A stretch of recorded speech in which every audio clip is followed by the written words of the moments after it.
दूसरे मरहले के तहत जम्मू पार्लिमानी नशिस्त पर वोटिंग 26 अप्रैल को होनी है और आज यानी बुध की शाम तक इंतखाबी मुहिम बंद होगी और बुध की शाम से इंतखाबी मुहिम चलाने की इजाज़त किसी भी पार्टी को नहीं होगी। वही इस बार कांग्रेस के यहाँ पे इंडियन नेशनल कांग्रेस ने यहाँ पे एक रोड शो सतवारी चौक से निकाला है, जिसमें सैकड़ों की तादाद में पार्टी कारकुनान और लीडरान, जिनके हमरा नेशनल कॉन्फ्रेंस के लीडरान और आम आदमी पार्टी के लीडरान जो इंडिया अलायंस के इत्तेहादी है, भी इस पब्लिक रैली में शामिल हो चुके हैं। वही सतवारी चौक से रैली आगे इस वक्त बढ़ रही है। कांग्रेस कोशिश कर रहा है वोटर्स को और आए दहनकान को लुभाने की, ताकि कांग्रेस को जम्मू पार्लिमानी नशिस्त पर जीत हासिल हो।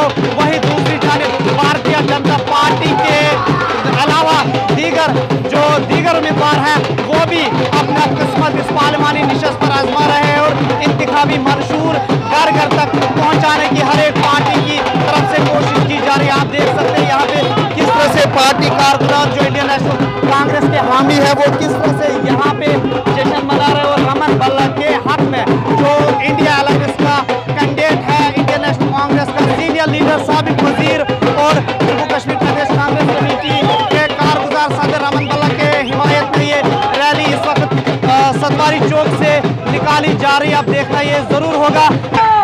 जो आज जन सैलाब आप देख रहे हैं, ये इस बात का इशारा करता है कि रमन भल्ला जी एक बहुत बड़ी लीड से जो है जीतने जा रहा है।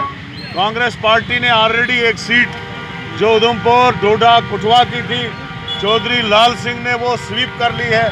बहुत बड़ी लीड से वो जीते हैं। इस बार जम्मू कश्मीर के लोग, खासकर जम्मू प्रोविंस के लोग भाजपा को उखाड़ के फेंकना चाहते हैं। जुगल किशोर जो है एक नालायक एमपी साबित हुआ। आज की डेट में जम्मू के लोग बदलाव चाहते हैं और मुझे यकीन है कि 6 तारीख को रमन भल्ला के खाते में कांग्रेस पार्टी के जो हाथ का चुनाव है, तीसरे नंबर पे एक बहुत बड़ा मतदान होने जा रहा है और रिकॉर्ड जीत से रमन भल्ला जो है ये चुनावी जंग जो है जीतने जा रहा है।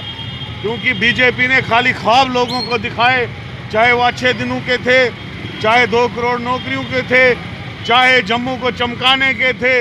इन्होंने अग्निवीर ख़त्म किया, इन्होंने दरबार मुँह ख़त्म किया, इन्होंने 500 रुपये से जो आज बिजली बिल देता था, अब 5,000 रुपये 6,000 रुपये जो है बिजली बिल हो गया है। लोग बहुत परेशान हैं इनसे। लोग इनको उखाड़ के फेंकना चाहते हैं, दफा करना चाहते हैं बहुत की, लेकिन लोग समझ चुके हैं ये मजहब के बेस पर वोट लेके फिर लोगों को धोखा देते हैं। इस बार लोग इनको उखाड़ के फेंकने जा रहे हैं।